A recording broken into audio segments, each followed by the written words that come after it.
झांसी की रानी लक्ष्मीबाई की अंतिम लड़ाई। साल 1857। भारत अंग्रेजी हुकूमत की बेड़ियों में जकड़ा हुआ था। ईस्ट इंडिया कंपनी एक एक करके भारतीय रियासतों पर कब्जा कर रही थी। अंग्रेज के गवर्नर जनरल लॉर्ड डलहौजी ने एक नई नीति लागू की, जिसे लेप्स का सिद्धांत कहा गया। इस नीति के अनुसार यदि किसी राजा का कोई जैविक उत्तराधिकार न हो तो उसकी रियासत अंग्रेज अपने अधिकार में ले सकते थे। यही नीति आगे चलकर झांसी के भाग्य का सबसे बड़ा कारण बनी। झांसी के महाराजा गंगाधर राव न्यायप्रिय और विद्वान शासक थे। उनकी पत्नी थी रानी लक्ष्मीबाई, जिनका बचपन का नाम मरणिका। बचपन से ही उन्हें घोड़ेसवारी, तलवारबाजी और युद्ध कला का प्रशिक्षण मिला था। लोग उन्हें प्यार से मनु कहते थे। उन्हें यह नहीं पता था कि यह बालिका एक दिन भारत के इतिहास की सबसे महान वीरांगनाओं में गिनी जाएगी। सन 1853 में महाराजा गंगाधर राव का स्वास्थ्य अचानक बिगड़ने लगा। अपने जीवन के अंतिम दिनों में उन्होंने एक बालक दामोदर राव को गोद लिया और अंग्रेज अधिकारियों को इसकी सूचना भी दी। उनका उद्देश्य स्पष्ट था, झांसी का उत्तराधिकार तय हो चुका है और राज्य सुरक्षित रहेगा। लेकिन महाराजा के निधन के कुछ ही समय बाद अंग्रेजों ने इस दत्तक उत्तराधिकार को मानने से इनकार कर दिया। लॉर्ड डलहौजी ने घोषणा कर दी कि अब झांसी पर अंग्रेजों का अधिकार होगा। जब यह संदेश रानी लक्ष्मीबाई तक पहुंचा तो उन्होंने दृढ़ स्वर में कहा, मैं अपनी झांसी नहीं दूंगी। यह केवल एक वाक्य नहीं था, बल्कि आने वाले संघर्ष का उद्घोष था। रानी ने अंग्रेजों के आदेश को स्वीकार नहीं किया। उन्होंने झांसी का प्रशासन स्वयं संभाला। उन्होंने सेना को संगठित किया, किले की सुरक्षा मजबूत की और महिलाओं को भी युद्ध कला का प्रशिक्षण देना शुरू किया। झांसी की महिला तलवार, भाला और बंदूक चलाना सीखने लगी। रानी का मानना था कि मातृभूमि की रक्षा केवल पुरुषों का नहीं, हर नागरिक का कर्तव्य है। 1857 में मेरठ से सैनिक विद्रोह की चिंगारी उठी और देखते ही देखते पूरे उत्तर भारत में फैल गई। दिल्ली, कानपुर, लखनऊ और अनेक स्थानों पर अंग्रेजों के विरुद्ध विद्रोह शुरू हो गया। झांसी भी इस उथल पुथल से अछूती नहीं रही। रानी लक्ष्मीबाई ने झांसी की रक्षा को अपना सर्वस्व धर्म माना।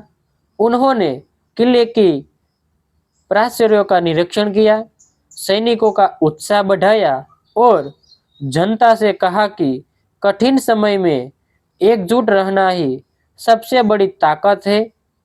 इधर अंग्रेज भी झांसी को किसी भी कीमत पर अपने अधीन करना चाहते हैं।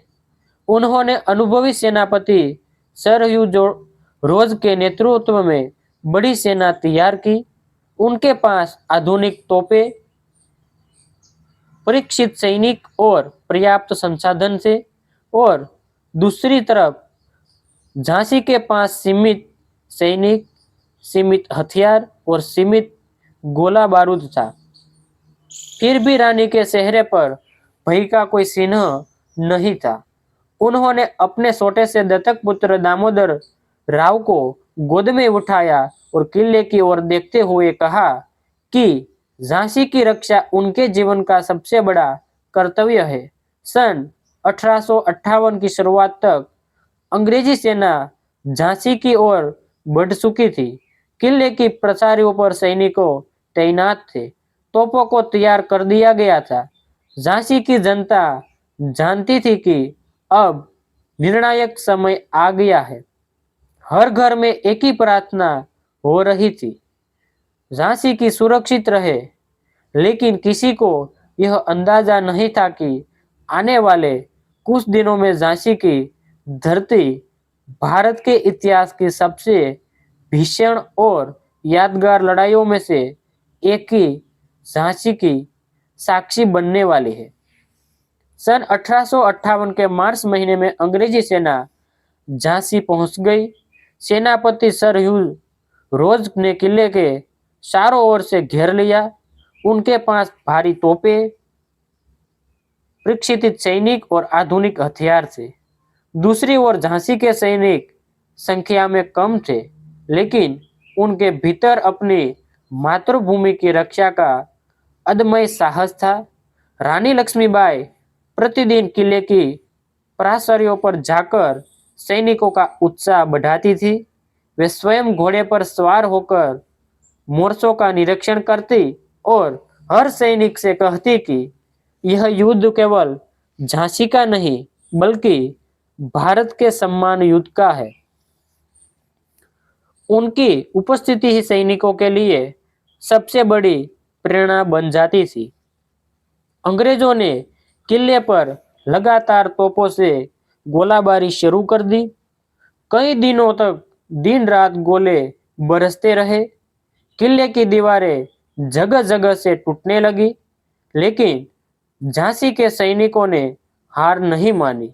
वे टूटे हुए हिस्सों की मरम्मत करते और फिर से मोर्चे पर डट जाते।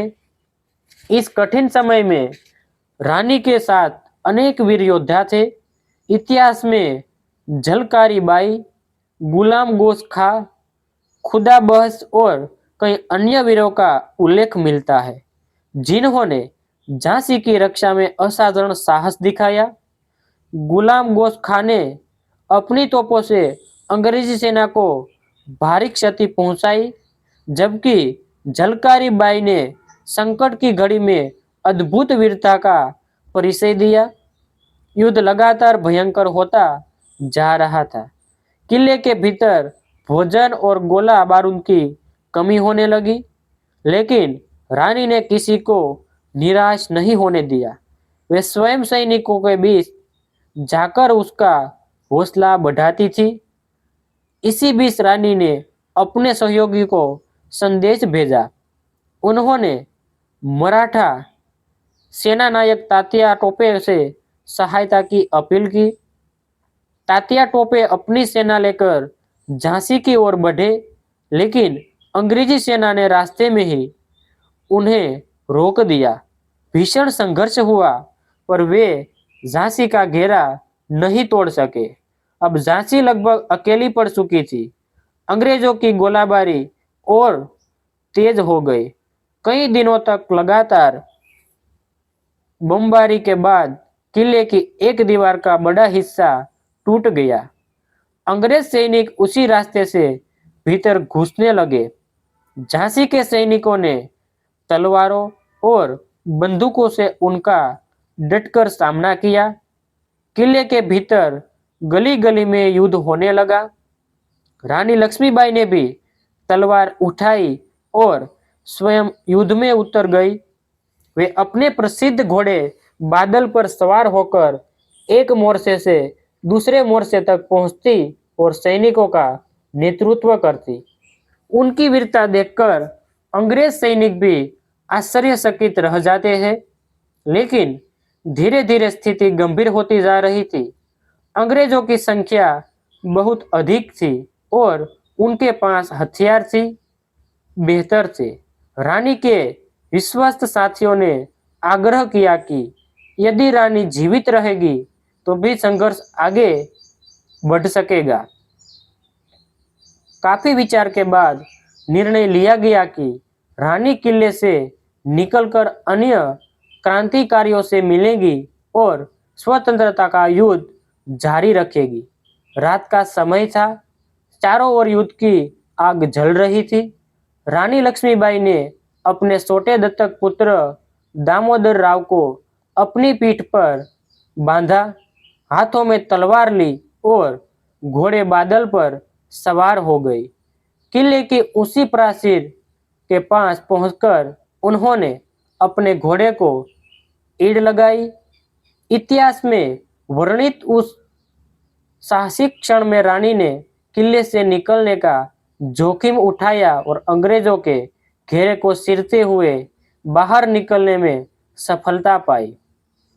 इस दौरान उनके कई विश्वस्त सैनिक वीरगति को प्राप्त हुई, लेकिन उन्होंने रानी और दामोदर राव की रक्षा के लिए अपना सर्वस्व न्योछावर कर दिया। झांसी पीछे छूट चुकी थी, लेकिन रानी का संघर्ष अभी समाप्त नहीं हुआ था। अब उनका लक्ष्य था कालपी पहुंचना, जहां तात्या टोपे और अन्य क्रांतिकारी फिर से अंग्रेजों का सामना करने की तैयारी कर रहे थे। रानी जानती थी कि यह लड़ाई अब केवल एक राज्य की नहीं, बल्कि पूरे देश की आजादी की लड़ाई बन चुकी है। झांसी से निकलने के बाद रानी लक्ष्मीबाई बिना रुके अपने विश्वस्त सैनिकों के साथ कालपी पहुंची। कई दिनों की लगातार यात्रा, युद्ध की थकान और अपनों को खोने का दर्द उनके चेहरे पर साफ दिखाई देता था, लेकिन उनके साहस में जरा भी कमी नहीं आई थी। उनके लिए अब एक ही उद्देश्य था, अंग्रेजों के विरुद्ध संघर्ष को किसी भी कीमत पर जारी रखना। कालपी में उनकी मुलाकात तात्या टोपे, राव साहब, पेशवा और अन्य क्रांतिकारी नेताओं से हुई। सभी जानते थे कि झांसी का किला भले ही अंग्रेजों के हाथ चला गया हो, लेकिन रानी लक्ष्मीबाई का हौसला अभी भी अटूट था। उन्होंने सभी नेताओं से कहा कि जब तक भारत की धरती पर अंग्रेजों का शासन रहेगा, तब तक संघर्ष भी चलता रहेगा। कुछ ही दिनों बाद अंग्रेजी सेना कालपी भी पहुंच गई। एक बार फिर भीषण युद्ध छिड़ गया।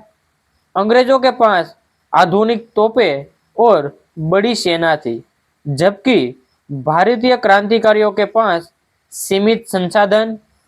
फिर भी उन्होंने पूरी वीरता के साथ मुकाबला किया। रानी स्वयं घोड़े पर सवार होकर तलवार चलाती हुई सैनिकों का नेतृत्व कर रही थी। उनकी तलवार बिजली की तरह चमकती थी और उनके साहस को देखकर साथी सैनिकों का उत्साह कई गुना बढ़ जाता था। लेकिन परिस्थितियां फिर उनके विरुद्ध हो गई। कालपी का युद्ध भी अंग्रेजों के पक्ष में चला गया। क्रांतिकारियों को वहां से पीछे हटना पड़ा। हार मानने के बजाय रानी और उनके साथियों ने एक नया निर्णय लिया। उन्होंने ग्वालियर की ओर बढ़ने का निश्चय किया। उस समय ग्वालियर का किला भारत के सबसे मजबूत किलों में गिना जाता था। क्रांतिकारियों ने मिलकर ग्वालियर पर अधिकार कर लिया। कुछ समय के लिए ऐसा लगा कि स्वतंत्रता संग्राम को एक नई शक्ति मिल गई है। किले पर क्रांतिकारियों का ध्वज लहरा रहा था और लोगों में फिर से उम्मीद जाग उठी थी। लेकिन अंग्रेजों ने भी हार नहीं मानी। सरयू रोज अपनी सेना लेकर ग्वालियर की ओर बढ़ा। उसने निश्चय कर लिया था कि इस बार रानी लक्ष्मीबाई को किसी भी कीमत पर जीवित नहीं छोड़ा जाएगा। 17 जून 1858 की रात रानी ने अपने सभी प्रमुख सैनिकों को बुलाया। उन्होंने शांत लेकिन दृढ़ स्वर में कहा, कल का दिन निर्णायक हो सकता है। यदि मैं युद्ध भूमि में गिर जाऊं, तो भी यह संघर्ष कभी मत छोड़ना। भारत एक दिन अवश्य स्वतंत्र होगा। सैनिकों की आंखें नम हो गई। उन्होंने अपनी तलवारें उठाकर रानी के प्रति निष्ठा की शपथ ली। 18 जून 1858 की सुबह सूरज की पहली किरण के साथ ग्वालियर के पास कोटासी किराए के मैदान में युद्ध शुरू हुआ। अंग्रेजी सेना चारों ओर से बढ़ रही थी। तोपों की गर्जना और बंदूकों की आवाज से पूरा मैदान गूंज उठा। रानी लक्ष्मीबाई अपने घोड़े पर सवार होकर सबसे आगे थी। सिर पर साफा, शरीर पर युद्धक वेश और हाथों में 2 तलवारें लिए वे एक के बाद एक अंग्रेज सैनिकों का सामना कर रही थी। उनकी वीरता देखकर उनके साथी सैनिकों का उत्साह और बढ़ गया। युद्ध अपने सबसे भीषण रूप में पहुंच चुका था। इसी दौरान अंग्रेजी सैनिकों का एक दल रानी को चारों ओर से घेरने लगा। रानी ने घेरा तोड़ने का प्रयास किया और पूरी शक्ति से लड़ती रही, लेकिन नीति ने उनके लिए इतिहास का सबसे अमर लक्षण लिख दिया था। 18 जून 1858 की सुबह ग्वालियर के पास कोटासी सराय का युद्ध अपने सबसे भीषण रूप में पहुंच चुका था। चारों ओर धूल का गुबार, तोपों की गर्जना, तलवारों की टकराहट और घायल सैनिकों की चीखें सुनाई दे रही थी। अंग्रेजी सेना लगातार आगे बढ़ रही थी, लेकिन रानी लक्ष्मीबाई बिना किसी भय के अपने सैनिकों का नेतृत्व कर रही थी। वे अपने घोड़े पर सवार होकर एक के बाद एक अंग्रेज सैनिकों का सामना कर रही थी। उनके हाथों की तलवार बिजली की तरह चमक रही थी। इतिहास में वर्णित अंग्रेज अधिकारियों ने भी स्वीकार किया कि रानी लक्ष्मीबाई असाधारण साहस के साथ युद्ध कर रही थी। उनके लिए अब पीछे हटने का कोई प्रश्न ही नहीं रहा था। युद्ध के दौरान अंग्रेज सैनिकों का एक दल अचानक रानी के बहुत निकट पहुंच गया। भीषण संघर्ष में रानी गंभीर रूप में घायल हो गई। इसके बावजूद उन्होंने लड़ाई नहीं छोड़ी। वे अपने घोड़े को आगे बढ़ाती रही और अपने साथियों से कहा कि अंग्रेजों के हाथ उनका शरीर भी नहीं लगना चाहिए।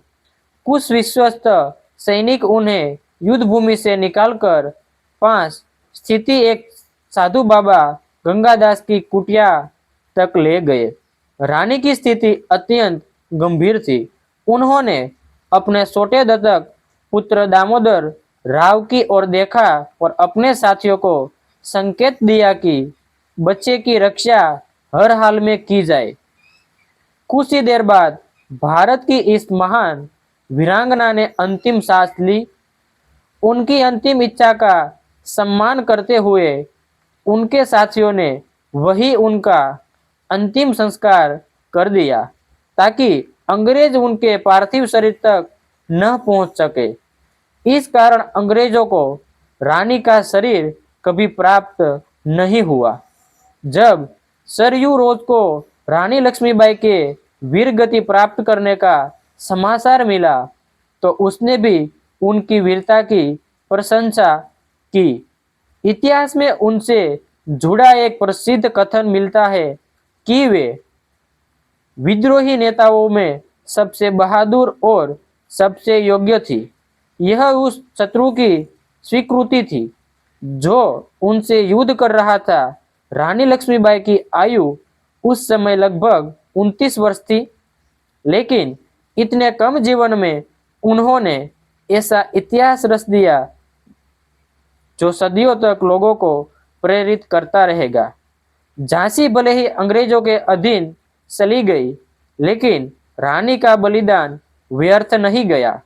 उनके साहस ने पूरे भारत में स्वतंत्रता की भावना को और प्रबल किया। आने वाले वर्षों में अनगिनत क्रांतिकारियों ने उनके जीवन से प्रेरणा लेकर अंग्रेजी शासन के विरुद्ध संघर्ष जारी रखा। आज भी जब झांसी के किले की प्राचार्य को देखा जाता है तो ऐसा लगता है मानो वे उस वीरांगना की गूंज को आज भी संजोई हुई है। भारत के हर कोने में उनका नाम सम्मान और गर्व के साथ लिया जाता है। महाकवि सुभद्रा कुमारी चौहान की प्रसिद्ध पंक्तियां आज भी हर भारतीय के हृदय में वही जोश कर भर देती है। खूब लड़ी मर्दानी, वह तो झांसी वाली रानी थी। रानी लक्ष्मीबाई केवल झांसी की रानी नहीं थी, वे भारत की स्वतंत्रता, स्वाभिमान और अदम्य साहस की अमर प्रतीक है। उनका जीवन में हमें यह सिखाता है कि मातृभूमि की रक्षा के लिए साहस, त्याग और अटूट संकल्प सबसे बड़ी शक्ति होती है।